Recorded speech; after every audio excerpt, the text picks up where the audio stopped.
Pessoal, todo mundo vivão por aí? Difícil, né? Difícil porque olha, para o corintiano dormir nessa quarta-feira, depois do que nós assistimos no Beira-Rio, aliás, o Beira-Rio com um público de 10 mil pessoas, pagantes, né? 10 mil pagantes. Que coisa patética, né? Meu Deus, 10 mil pagantes é algo assim, não sei se eu estou completamente fora da realidade com o Corinthians, mas 10 mil pagantes é duro. De qualquer maneira, mais uma vez o Corinthians deixa uma vitória escapar, mais uma vez o Corinthians joga bem, mais uma vez o adversário não consegue pressionar o Corinthians praticamente na totalidade do jogo. Corinthians com o jogo controlado, né? Não sobrou na partida, mas com o jogo controlado e não fica com a vitória. Olha só que interessante. O Corinthians, se tivesse confirmado a vitória, ele chegaria à sexta vitória num recorte dos últimos 10 jogos como visitante. Isso não é pouca coisa. O Corinthians tem 3 derrotas nos últimos 10 jogos como visitante. E, de novo, a gente viu o Corinthians se comportar bem, controlar a partida, criar possibilidades para sair na frente e dessa vez concluir uma dessas oportunidades em gol. Na verdade foram 2, né? Então a gente tem percebido, e eu tenho elogiado bastante o trabalho do Dorival Júnior por causa disso, porque é o que eu sempre falo aqui, não adianta você, torcedor, tem um pênalti aos 52 minutos, pênalti, gol do Inter, demite o Dorival, o Hugo pega a bola, deixa o Dorival. Não dá pra gente agir assim, não dá mais para ser assim. O futebol precisa ser analisado e avaliado de acordo com as responsabilidades individuais, isso que eu sempre prego aqui. E para mim é isso. O Dorival, ele erra, como todos os técnicos erram, né? O Abel Ferreira, para muita gente, é o melhor técnico do Brasil e erra também. E tantos e todos outros técnicos que também erram. O Ancelotti erra, todo mundo erra. Então, o Dorival Júnior, ele comete os erros dele. Só que eu não consigo imputar a ele a responsabilidade por o Corinthians estar nessa situação delicada do Campeonato Brasileiro como está hoje. Muito por causa do que compete ao trabalho dele. O Corinthians, de novo, o Corinthians fora de casa, tudo bem, o Inter faz gol em quase ninguém, toma gol de todo mundo, Beira-Rio vazio, enfim, era um adversário para o Corinthians realmente ir lá jogar bem e ganhar. Só que isso nem sempre acontece, como a gente viu contra o Lanterna Sport. Só que na grande maioria das vezes, o Corinthians tem se comportado bem. Eu tenho percebido dinâmica tática, são 3 zagueiros, ora puxa o Ranieri, ora joga com linha de 3 mesmo, ora puxa o Anrileri, e é o Breno Bidon de meio, é o Breno Bidon de segundo homem, é desfalque pra caramba, é a necessidade de rodízio, como aconteceu nessa quarta-feira, e você tem percebido um Corinthians organizado, um Corinthians que triangula, um Corinthians que cria possibilidades de gol, um Corinthians que tem tomado menos gols, um Corinthians que tem tido nos jogos o controle suficiente e as criações de oportunidades de gol suficientes para vencer as partidas. É por isso que eu sempre tenho levado mais elogios do que críticas ao trabalho do Dorival Júnior, porque aí entra a responsabilidade dos atos de cada um. Contra o Flamengo, foram 5 oportunidades de gol claras, 5 oportunidades claras de gol no primeiro tempo.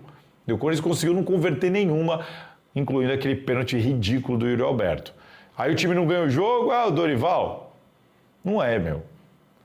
Ele pode ter errado uma coisa aqui ou ali, como, por exemplo, a saída do Guinegão, que eu critiquei, mas são críticas pontuais, a gente não vai concordar com tudo. Agora, imputar responsabilidade destes resultados nas costas do Dorival, isso aí eu discordo assim completamente. Não sei o que você pensa, manda aqui nos comentários, mas eu discordo completamente. Ele tem responsabilidade? Tem. Daí para jogar a culpa nele, ou até para os mais exagerados, histéricos, pedir a demissão dele, aí para mim beira loucura. Na minha opinião, você pode concordar ou discordar, mas para mim beira loucura. O Corinthians hoje no primeiro tempo, e o Corinthians precisou fazer rodízio. O Corinthians não consegue emendar uma sequência com o time, repetição de escalação. Isso tem a ver com condição física dos jogadores, fato. O Dorival não vai colocar um cara se o cara não tem condição. E essa condição de jogo é dita pelo jogador, é dita pelo exame que é feito, é dita pela avaliação dos desgastes, é assim que rola. Se o Dorival não colocou porque tem algum problema de desgaste, é porque tem. Agora, É muito problema, né? Esse elenco, de fato, me parece um elenco frágil. Um elenco que tem dificuldade de suportar essa sequência de jogos, que se machuca em demasia. É um elenco, me parece frágil, fraco na questão física. E não acho que isso tenha a ver com um trabalho individual lá, não acho que isso tenha a ver com a comissão técnica. Acho que é perfil, de fato, desses jogadores. Olha o Tchoka. Tchoka é jovem, não vinha jogando. Atuou contra o Flamengo, foi substituído e hoje não tinha condição de jogo. Cara, é duro, né? Enfim, estou falando isso porque a gente viu o Corinthians utilizar em algumas posições o terceiro reserva. O Hugo é o terceiro reserva da lateral. O Rian, eu nem sei, se você pegar os 4 no meio campo, o Rian, ele entra onde? Ele é o 5º, 6º, 7º, 8º cara para essa posição. De volante, então, você tem o Ranieri, você tem o Martins, você tem o Maicon, você tem o Charles, e aí talvez você tenha o Rian, se eu não estiver esquecendo de alguém. O Breno Bidon, que em tese é o segundo homem de meio campo. Então, assim, e utilizando o elenco, o terceiro reserva de algumas posições, a gente vê o Corinthians organizado, sem sofrer no primeiro tempo, controlado, seguro atrás, criando possibilidades de gol, marcando 2 gols, um deles foi anulado. Então, assim, é aí que eu me apego ao trabalho do treinador. O cara com este elenco, com esses jogadores à disposição para essa partida, faz o Corinthians jogar assim. Tudo bem, o Inter é frágil, mas na rodada passada foi o Flamengo. E o primeiro tempo o Corinthians deitou e rolou para cima do Flamengo. Ah, mas o jogo tem os 2 tempos. Ok, mas você poderia ter construído uma vantagem e jogado de maneira mais confortável no segundo tempo. Porque claramente as coisas vão ficar mais difíceis, porque a gente está falando também do outro extremo, né? O melhor elenco da América Latina. Só que tem sido assim com frequência. Como o Corinthians, por exemplo, na Copa do Brasil, se comportou contra o Palmeiras nos 2 jogos. Então, o trabalho do Dorival para mim é muito bom. O que não tem sido muito bom são as decisões de vários jogadores do Corinthians, como a decisão do Yuri Alberto de bater aquele pênalti, como a decisão do Kaká de agarrar a camisa do cara, como outras e outras tantas decisões que a gente tem acompanhado nesse Campeonato Brasileiro. Além da arbitragem que eu já vou falar. Mas o grande problema contra o Internacional hoje foi o comportamento individual de alguns atletas. O que eu questiono do Dorival Júnior são 2 trocas, uma que aconteceu e uma que não aconteceu. Por exemplo, hoje quando ele fez as substituições, ele trocou 6 por meia dúzia, no meu entendimento, para dar gás e manter o time bem, fisicamente, na partida com resultado magro. Então ele coloca o Martins no lugar do Ranieri, ele coloca o André no lugar do Breno Bidon, que aliás saiu no intervalo, muito provavelmente por causa do desgaste do jogo passado, e daqui a 2 dias e meio o Corinthians entra em campo de novo e vai precisar do Breno Bidon, porque o Garro não vai poder jogar mais uma vez. Então, você tem o Matheus Bidu no lugar do Hugo. Então, assim, as substituições, tudo bem, tudo dentro de uma normalidade pelo que você pensa de jogador e pelo que você entende também da sequência do campeonato, como é o caso do Breno Bidon. Agora, o Guinegão pelo Romero. Cara, o Guinegão de novo. De novo. O menino tem 18 anos, cumpriu suspensão contra o Sport. Cara, saiu aos 23 contra o Flamengo e hoje de novo. Eu não tiraria o Guinegão mais uma vez, que marcou gol hoje e só não marcou contra o Flamengo porque o Yuri não deu aquela bola para ele. O menino tem estrela, é bom de bola, tem personalidade. E parem de falar que o Guinegão é trombador e que não sei o quê. Ele tromba, ele briga, ele é aguerrido, mas ele é bom de bola. Ele retém bola, ele sustenta a marcação, ele gira, ele pisa, puxa, abre, triangula, passa bem, participa do jogo, aparece na área para finalizar. Como é bom jogador. Além dele, Breno Bidon. De novo, um primeiro tempo, para mim, melhor em campo disparado. Aliás, a bola pro gol do Guinegão, né?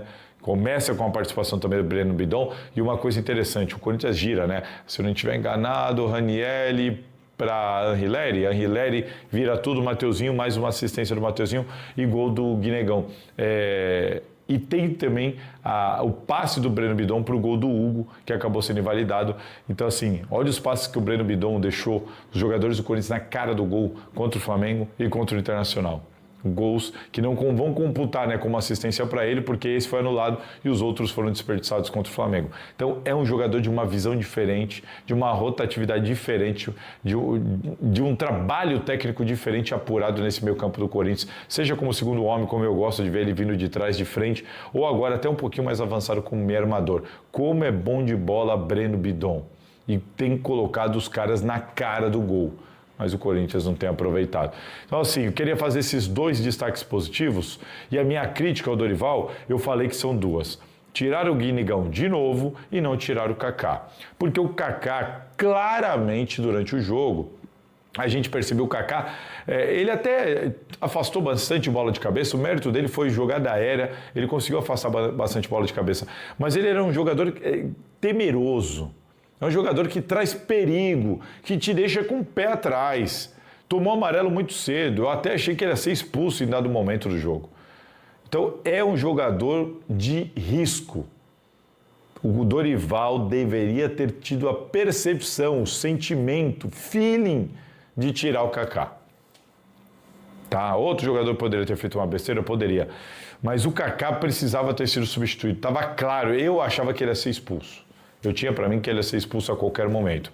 Kaká que xingou a mídia, né? Falou demais, não tem moral para falar nada, como ninguém deveria ter falado o que ele falou, até por uma questão de respeito. Ele nem tinha motivo para falar o que ele falou, mas é daqueles jogadores que aparecem mais porque fala do que pelo que joga. O Kaká fez o pênalti? Não fez o pênalti. Eu não acredito que ele fez o pênalti. Mas ele deu motivo. Eu não tenho nenhuma dúvida que vários árbitros no Brasil dariam esse pênalti. Ele tem que entender onde ele está jogando. Aqui no Campeonato Brasileiro, o cara meter a mão nas costas do adversário e agarrar igual ele fez, é motivo para vários árbitros darem o pênalti. Eu não concordo, eu não daria, para mim não tem um pênalti, para mim a arbitragem errou. Tá? É bom destacar aqui, Rodrigo José Pereira de Lima é o árbitro, Gilberto Rodrigues Castro Júnior era o VAR. E quando você analisa o vídeo do VAR, fica pior ainda, porque o VAR diz o tempo inteiro que não tem impacto, que não vê impacto na jogada. Depois ele muda de opinião e diz que vê impacto. O árbitro no campo fala que para ele não foi absolutamente nada. Ele vai para o vídeo, fica na dúvida, chama o bandeira, discute. Aí ele diz que tem impacto, mas pergunta, vocês concordam comigo? Aí vai pro VAR, não, concordo, por isso que eu te chamei, o cara que ficou 90% do tempo analisando, achando que não tinha impacto. Aí em algum lance em câmera lenta, uma câmera, eu acho que tem, chama o árbitro. Então, assim, não há convicção de ninguém. O que há é uma busca. Esse é o famoso pelo em ovo. Cara, eles querem pegar algum detalhe para... Opa! Com isso aqui, dá para justificar um pênalti. Cara, pelo amor de Deus, mano. O Kaká foi irresponsável, foi burro, essa que é a verdade, porque ele deu motivo para essa arbitragem ridícula que nós temos no Campeonato Brasileiro marcar esse pênalti. Vários árbitros, eu vi o PC Oliveira agora no GE aqui, dizendo que para ele foi pênalti, que para ele tem puxão, mas o Simon falou a mesma coisa, mas onde que tem puxão? Você segurar é uma coisa. Você puxar é outra coisa. O Kaká não puxa. O cara está jogando o corpo para trás. O Kaká começa a se direcionar a bola para a lateral. Ele não faz o movimento, como eles chamam de gatilho, que você o cotovelo dele vindo para trás. Ele põe a mão nas costas do jogador, aperta ali a camisa de fato e o cara começa a vir para trás, ele larga e vai para o lado. Ele não faz o puxão. Não tem o puxão. A camisa não estica para trás. Ele comete o grave erro de dar o motivo para esses caras fazerem o que eles fizeram, porque ele põe a mão nas costas e ele amassa a camisa, ele agarra a camisa do cara e solta. Ele agarra e solta. Ele agarra, quando o cara vai, ele solta. Ele não puxa. Ridículo, ridículo. O jogador já vem caindo, não é pênalti, não foi pênalti. Só que o Kaká deu motivo para o Rodrigo José Pereira de Lima mudar de ideia, para o Gilberto Rodrigues Castro Júnior mudarem de ideia depois de 4 minutos e 30 de análise. Se você ficou 4 minutos e meio analisando um lance por 8, 10 câmeras, em câmera lenta, e só depois disso tudo, sem convicção, debatendo em roda, você chega a uma conclusão de que talvez seja pênalti, é porque não foi, cara. Se você demorou 4 minutos e meio analisando desse jeito, em câmera lenta por várias câmeras, é porque não foi então, né, meu? É porque você está procurando pelo em ovo. Não foi pênalti. E o Kaká foi burro. O resumo do lance é esse. E o Hugo, cara, meu Deus do céu, pênalti meia altura, o Hugo chega na bola, ele até passa da bola, achei que ele ia defender aquele pênalti, mas enfim. Mas é um absurdo, a arbitragem ridícula, mas para mim, os 2 erros anteriores são muito piores do que o pênalti, porque o pênalti, ele gera o gol de empate no último lance, mas o árbitro permitiu a cobrança de lateral por quê? Por quê? Tudo bem, tem o erro do Corinthians, o Romeu tenta dar uma bola de calcanhar, o Corinthians não afasta a bola, tudo bem, faz parte, tá errado, mas por que que o árbitro permitiu a cobrança de lateral? Ele deu tempo de acréscimo, não aconteceu nada nesse período, a bola sai para lateral, ele tá com o apito na boca e por que que ele permitiu a sequência do lance? Não tem explicação. E para mim o pior de tudo, pior de todos os erros, é o do impedimento no segundo gol do Corinthians.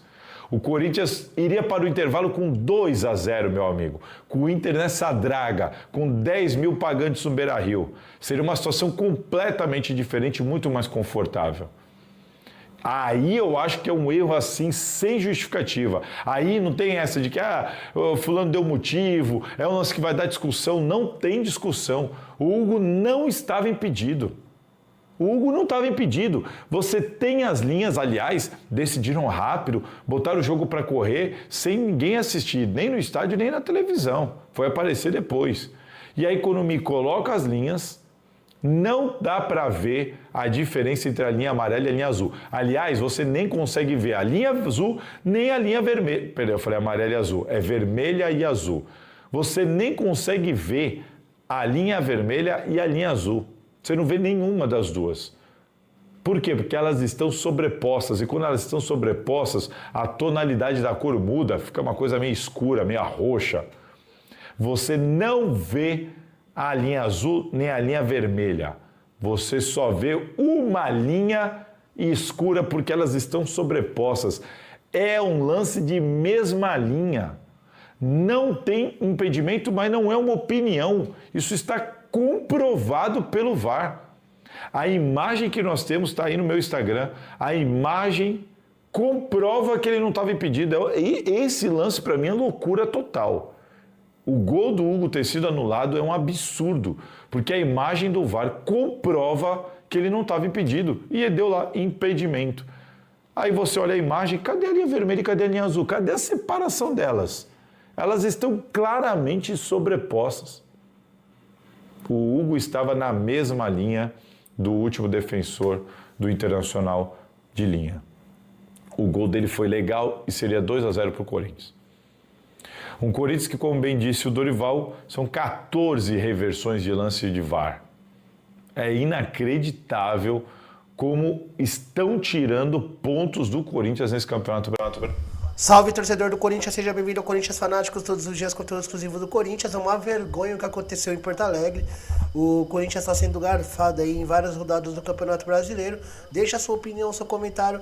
Deus abençoe cada um de vocês, tamo junto, forte abraço e vai Corinthians!